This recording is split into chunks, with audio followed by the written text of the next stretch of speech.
Jamaah yang dirahmati Allah Subhanahu wa taala, di antara sekian banyak sarana tazkiyatun nafas, pembersihan jiwa adalah as-saum, puasa. Dari mulai puasa Ramadan, puasa wajib, puasa qada, pengganti dari puasa Ramadan yang wajib itu, puasa nazar, ini yang wajib ya. Nazar itu janji untuk berpuasa, mewajibkan diri untuk berpuasa. Misalkan saya nazar kepada Allah,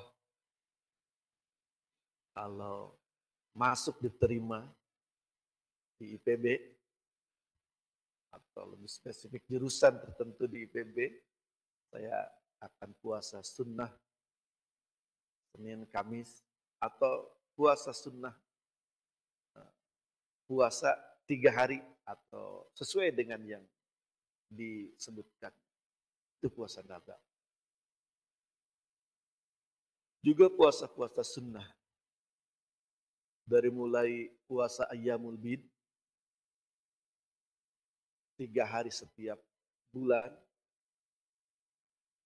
di bulan Qamariyah dari mulai 14, 15, 16 di saat bulan purnama.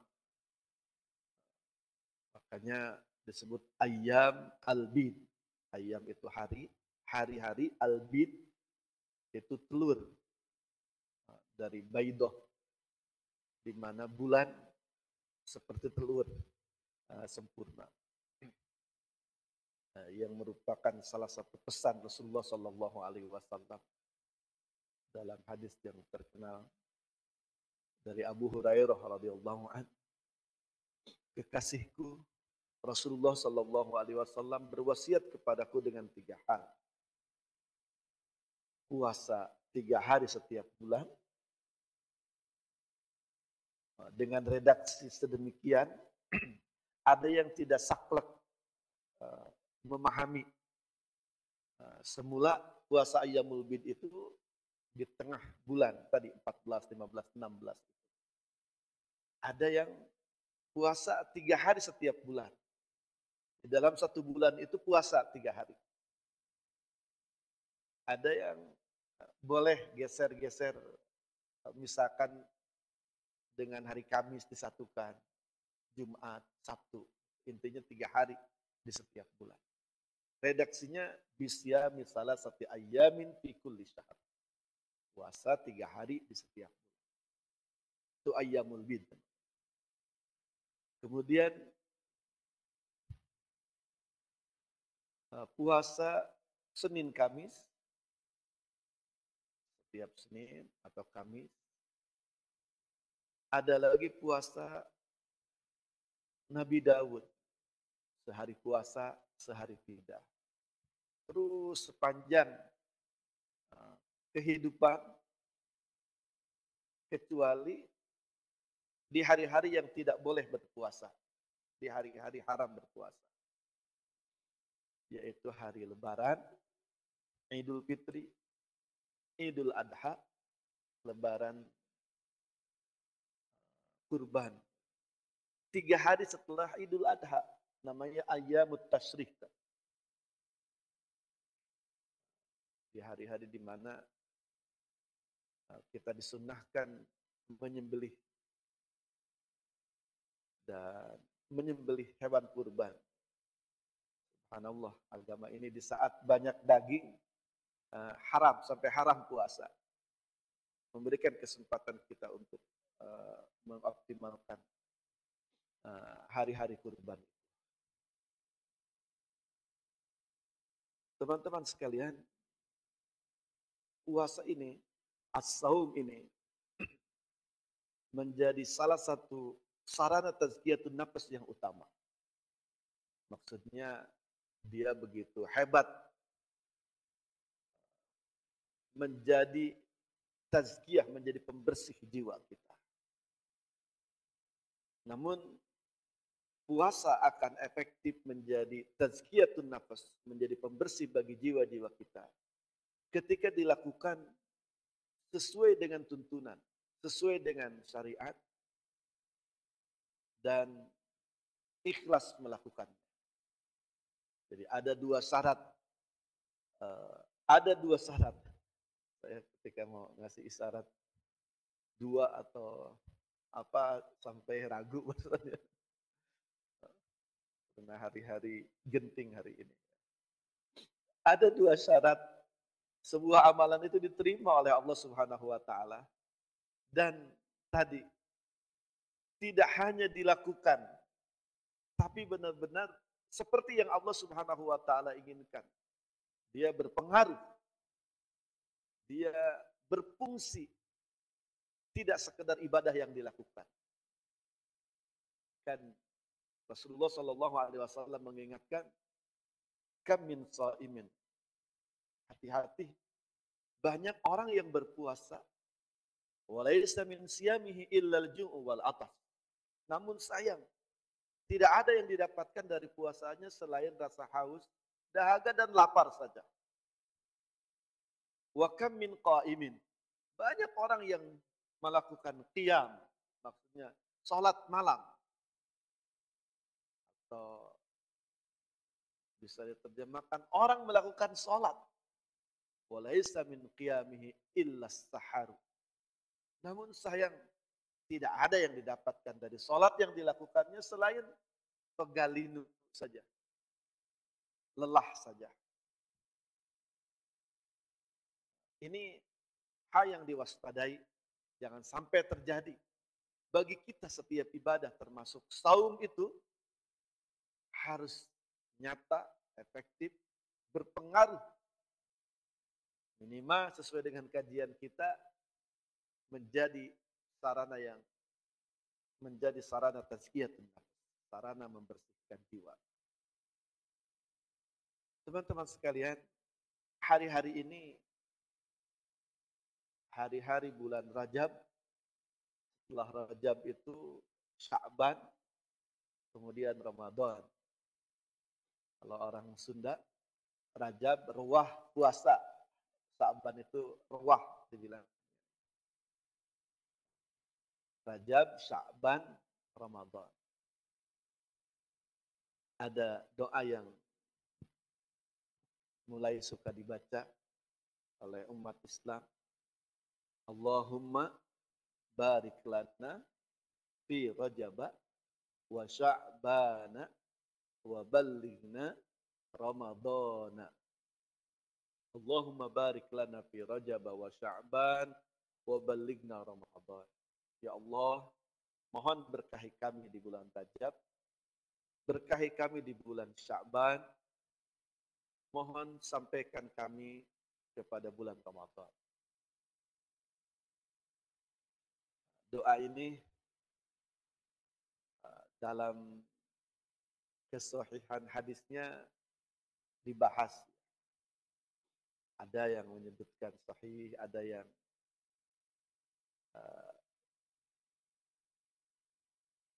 terlepas dari pembahasan itu.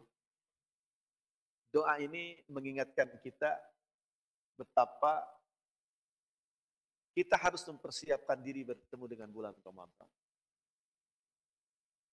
Dan persiapan ini untuk menjadikan Ramadan atau puasa yang kita akan lakukan benar-benar sebagai ibadah yang diterima Allah dan benar-benar sebagai ibadah yang menempa jiwa kita.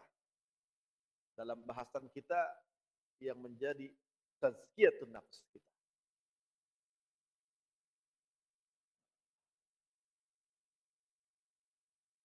Jadi pertama,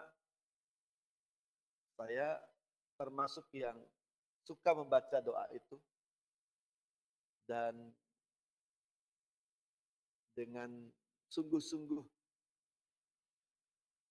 memohon keberkahan di bulan Rajab ini, di bulan Sya'ban, dan memohon agar Allah berkenan menyampaikan, memberikan kita bulan Ramadan dengan segenap kebaikan, keberkahan.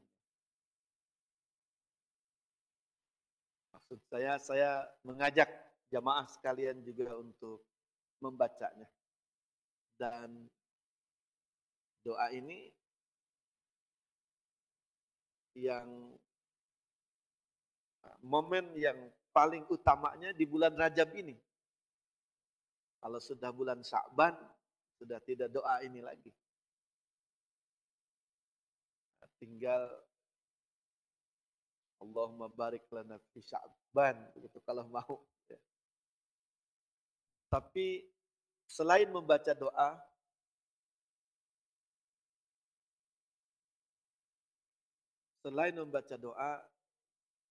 kita harus teringatkan untuk benar-benar mempersiapkan diri untuk bertemu Ramadan.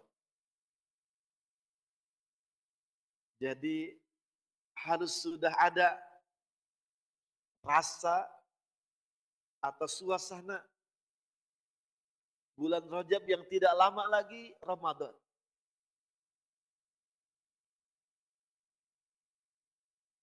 Aroma suasana Ramadan sudah mulai kita rasakan di bulan Rajab ini.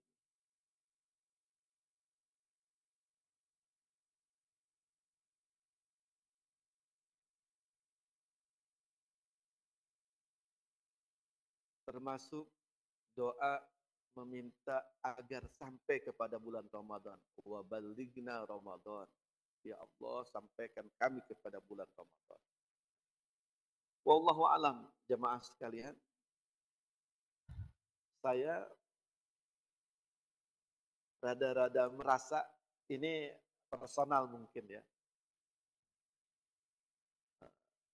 Mungkin karena baca doa ini, wa balighna Ramadan. Sampaikan kami kepada bulan Ramadan.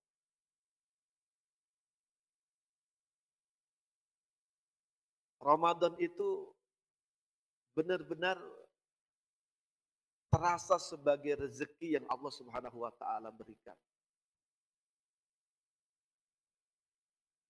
Tadi sepertinya banyak orang yang dipanggil Allah menjelang Ramadan ini. Atau mungkin saya mendapati ada atau rada banyak berita duka meninggal dunia menjelang Ramadan. Ini menjadi pengingat betapa ketika kita diberikan bulan Ramadan.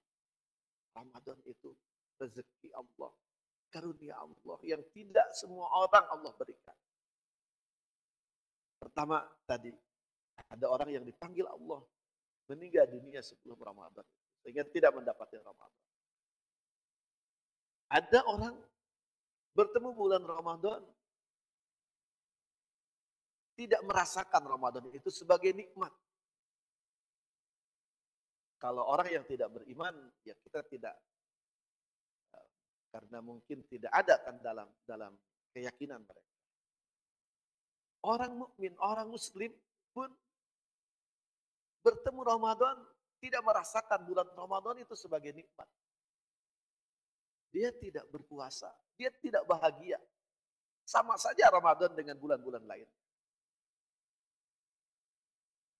Teman-teman, ini pentingnya berdoa dan mengetahui hakikat Ramadan. Supaya Ramadan yang kita dapati, yang kita berada di dalamnya nanti, benar-benar terasa sebagai nikmat, sebagai karunia Allah Subhanahu wa taala untuk kita. Minimal teman-teman, bulan puasa, bulan Ramadan itu satu bulan yang Allah Subhanahu wa taala siapkan menjadi proses in'ash, penyegaran, tarqiyah, peningkatan, tarbiyah, pembinaan, penempaan bagi orang-orang yang beriman. Yang Allah hadirkan setiap tahun, yang hasilnya, targetnya itu la'allakum tattaqun. Untuk menjadikan orang-orang beriman itu menjadi pribadi yang bertakwa atau lebih bertakwa. Takwa itu artinya takut kepada Allah Subhanahu wa taala. Merasakan pengawasan Allah, kehadiran Allah, ilmu Allah Subhanahu wa taala. Sehingga pribadi yang bertakwa senantiasa waspada. Senantiasa waspada dengan ucapan, dengan perbuatan. Semua yang dia lakukan dalam kehidupan. Dia karena kesadaran akan Allah Subhanahu wa taala, akan eksistensi Allah Subhanahu wa taala, dia selalu berupaya menjadikan hari-harinya, ucapan dan perbuatannya itu untuk mendapatkan ridho Allah Subhanahu wa taala. Dan dia sangat takut dari ucapan dan perbuatannya akan berakibat keburkaan, kebencian, ketidakridhoan Allah Subhanahu wa taala. Demikian orang yang bertakwa atau pribadi yang bertakwa. Belum lagi orang yang bertakwa sadar kehidupan dunia sementara ini adalah kesempatan untuk menghadirkan manfaat, karya yang berguna bagi manusia. Teman-teman, semoga mendapatkan bayangan orang yang bertakwa itu penjelmaan orang muslim, orang mukmin berikutnya.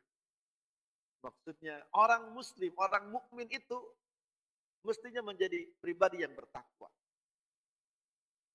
Dan pribadi yang bertakwa ini pribadi yang insan paripurna yang menjadi targetan Allah Subhanahu wa taala menciptakan manusia. La'allakum tattaqun. Puasa itu untuk menempa diri kita menjadi pribadi yang bertakwa. Yang surga itu disiapkan bagi mereka yang bertakwa. Innal jannata u'iddat lil muttaqin. Teman-teman sekalian, artinya bulan puasa Ramadan yang setiap tahun Allah datangkan untuk orang-orang beriman, itu punya tujuan yang luar biasa. Untuk menjadikan orang-orang mukmin itu tidak sekedar mukmin biasa. Tidak sekedar mukmin yang disebutkan mal imanu bit tamanni walakin iqrarun bil jinan wa qaulun bil lisan wa amalun bil arkan. Orang mukmin atau keimanan itu bukan sekedar angan-angan, harapan saja, tapi harus benar-benar nyata menjadi prinsip jiwa, hati, dan lantang menjadi nilai ucapan, dan nyata menjadi nilai perbuatan. Mukmin sejati, mukmin hakiki. Karena itu kita perlu mempersiapkan diri, bahkan wajib mempersiapkan diri untuk bertemu bulan Ramadan. Agar Ramadan benar-benar berfungsi. Ada 3 hal yang harus kita persiapkan menjelang Ramadan ini. Mudah-mudahan dengan dibahas hari ini membuat kita tidak ketinggalan. Tidak ketinggalan kereta, tidak ketinggalan pesawat, tidak ketinggalan kendaraan. Bisa ikut di rombongan Ramadan yang akan diterima Allah Subhanahu wa taala di hari lebaran itu minal aidin wal faizin. Termasuk hamba-hamba Allah yang kembali kepada fitrah dan mendapatkan kemenangan. Ada 3 persiapan diri untuk bertemu bulan Ramadan. Yang pertama al-i'dad ar-ruhi. Yang kedua al-i'dad al-fikri. Ketiga al-i'dad al-jasadi balil mali. Ah, kalau nyebut-nyebut angka, iya jadi udah 2, 3 ya. 1 belum kesebut ya. Saya dari tadi begini saja, kalau teman-teman perhatikan jadi sulit saya mau mengangkat tangan. Allahu Akbar. Persiapan ruhiyah, persiapan jiwa. Nah, ini persiapan nafas ruhiyah, maknawiyah. Sudah saya jelaskan bahwa dalam diri kita selain fisik, selain tubuh yang terlihat ini, yang kasat mata ini, ada ruh, ada jiwa. Ada tapi tidak terlihat. Dan tidak disebut manusia kalau tidak terhimpun 2 komponen ini.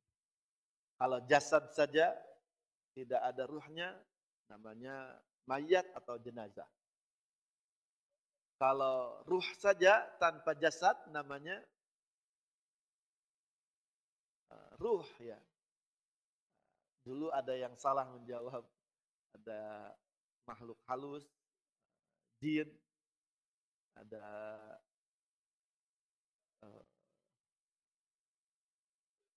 uka-uka, pocong dan seterusnya. Nah, ruh manusia, teman-teman sekalian, dari kajiannya tidak setelah meninggal dunia tidak memungkinkan menjadi pocong misalkan. Tidak memungkinkan menjadi uka-uka atau makhluk gentayangan yang sering tergambarkan menakutkan.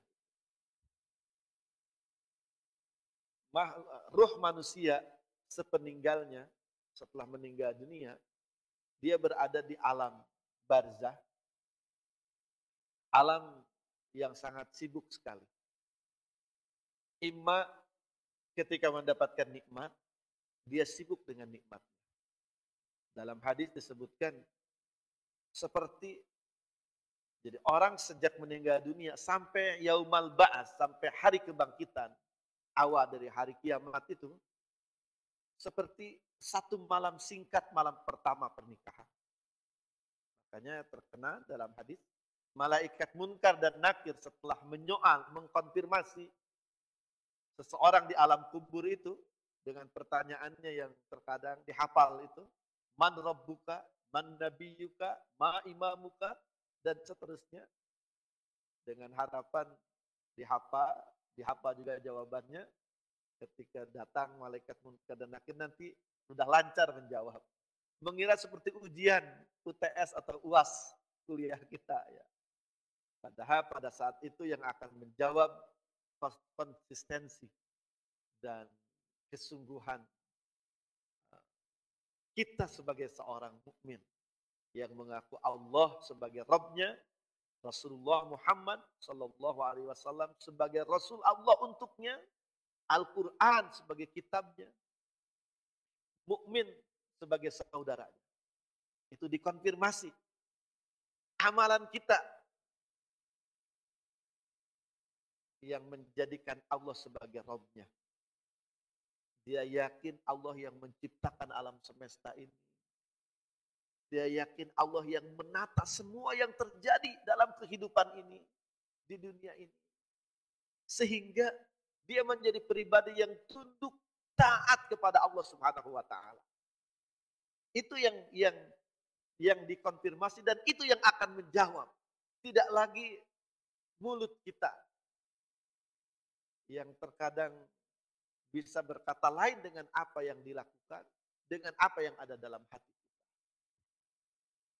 Setelah selesai, malaikat munkar dan nakir, dia akan mengatakan, akan pamitan.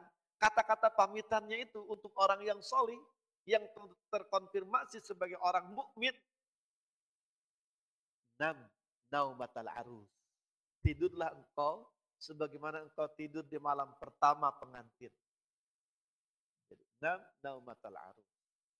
Malam pertama pengantin itu teman-teman, malamnya seperti malam biasa, tapi bagi pengantin terasa cepat sekali berlalu. Mungkin jamaah yang saya lihat nggak ada yang kelihatan sudah pengantin ya, karena saya tidak tidak ada yang undang saya ketika pengantin, atau usianya juga belum usia pengantin. Hanya saya mungkin. Kayaknya MC juga belum pengantin ya. Tapi nggak tahu kalau berharap atau membayangkan mungkin pernah kali ya. Ngaku ya. Tapi mungkin saya saja yang sudah pernah pengantin. Saya ceritakan malam pertama pengantin teman-teman. Kebetulan saya pengantin juga bulan Ramadan. Jadi ketika itu masih mahasiswa S1 saya.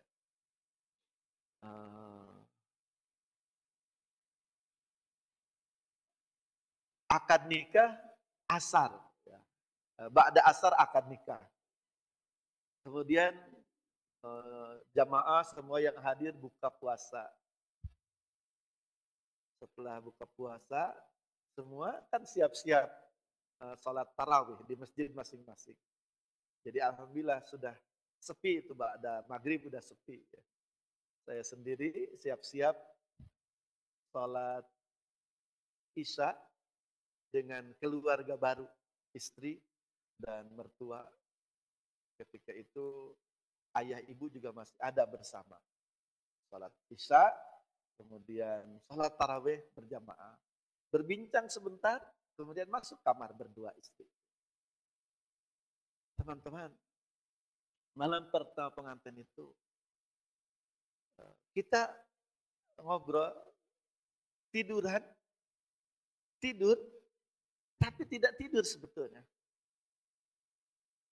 Mungkin awalnya ngobrol dulu, ya. Tapi setelah itu tidak ada yang diobrolkan lagi. Seakan-akan tidur, tapi tidak tidur. Tidak tidur, sungguh tidak tidur. Tidak bisa tidur saya malam pertama itu. Tidak bisa tidur. Namun yang ada dalam bayangan, dalam pikiran, semuanya indah. Semuanya kebahagiaan. Itu malam pertama. Dan tiba-tiba sudah jam 3. Masjid sudah terdengar suara membangunkan sahur. Mungkin kalau bulan puasa, tiba-tiba sudah terdengar azan subuh. Tiba-tiba sudah subuh. Sepanjang malam itu tidak bisa tidur, tapi indah yang ada dalam bayangan, dalam pikiran. Tiba-tiba kemudian harus bangun pagi. Itulah gambaran orang yang mendapatkan nikmat di alam barzakh, di alam kubur. Ratusan ribuan tahun mungkin dia di dalam kubur, itu seperti satu malam singkat saja, tapi penuh dengan bahagia. Konon aroma surga itu sudah mulai dibukakan ke alam kubur.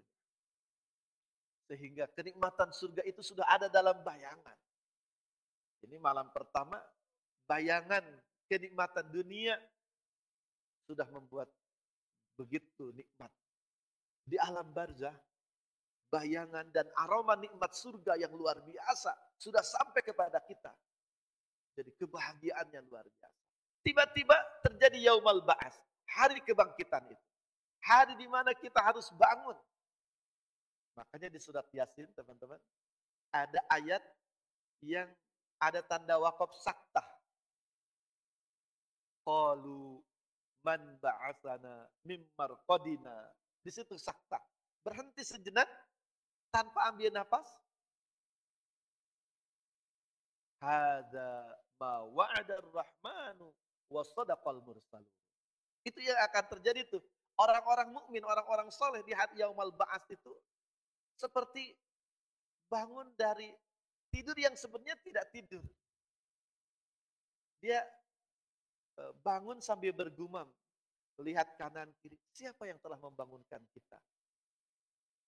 Makanya ada saktah tuh, harapannya jadi berpikir kita ketika membacanya.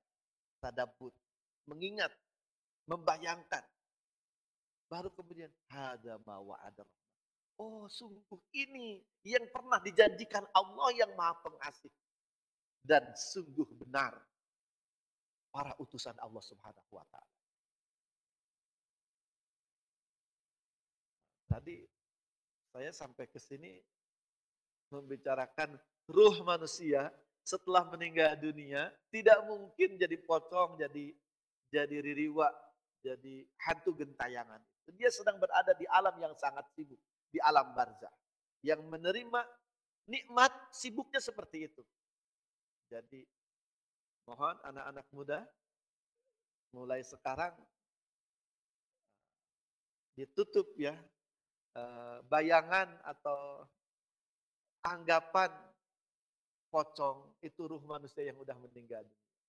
Kalaupun iya ada nggak yang pernah melihat ketemu pocong di sini? Ada pernah ketemu? Pernah ngelihat? Subhanallah. Sering, baru 2 kali. Itu pocongnya orang yang sudah meninggal dunia yang dikenal, pocong yang tidak dikenal aja ya. Artinya bisa saja pocong itu uh, prank orang yang membuat. Kan suka ada tuh di video yang ngeprank pakai pocong sampai ketakutan.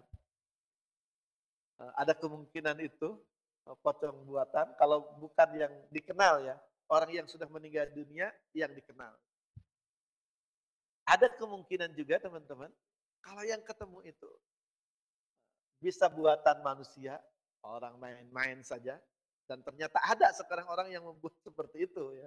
Saya lihat di YouTube. Ada kemungkinan juga dia adalah setan. Dan yang paling dekat, setan korin, manusia yang sudah meninggal dunia itu.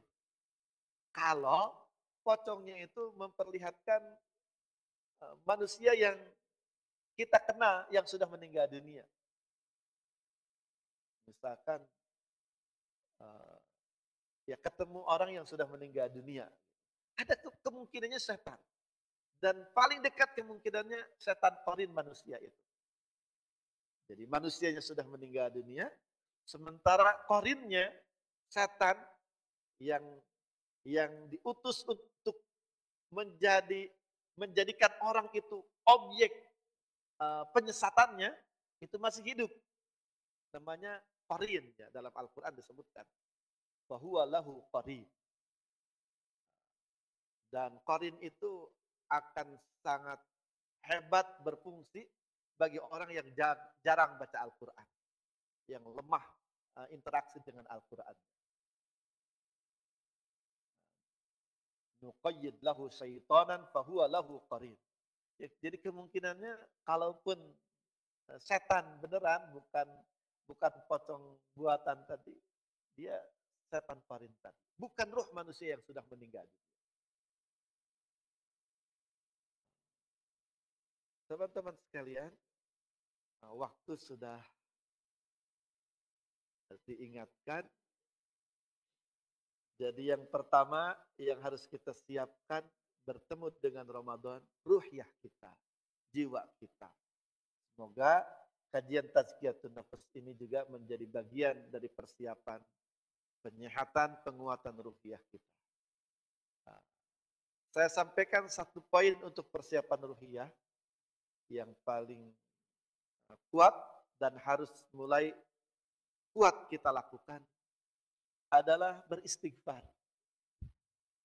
Menjelang atau sebelum bertemu Ramadan ini, perbanyak istighfar.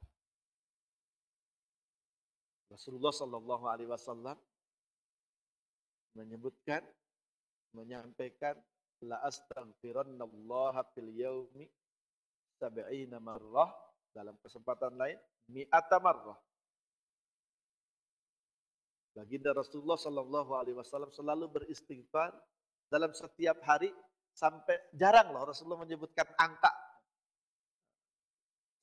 70 kali, disebutkan dalam riwayat lain 100 kali. Artinya ini juga jumlah istighfar yang harus kita kejar dengan penuh kehusuan.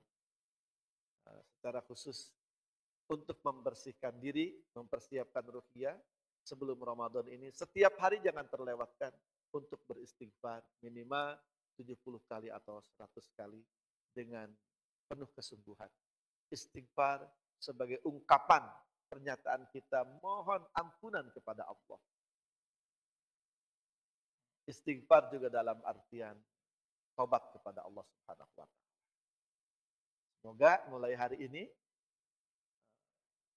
kita mulai beristighfar sebanyak mungkin agar ketika ketemu Ramadan kita sudah bersih dari noda-noda dosa yang mengotori jiwa. Demikian jemaah sekalian, semoga Allah memberikan keberkahan sehingga ada kemanfaatan. Wassalamualaikum warahmatullahi wabarakatuh.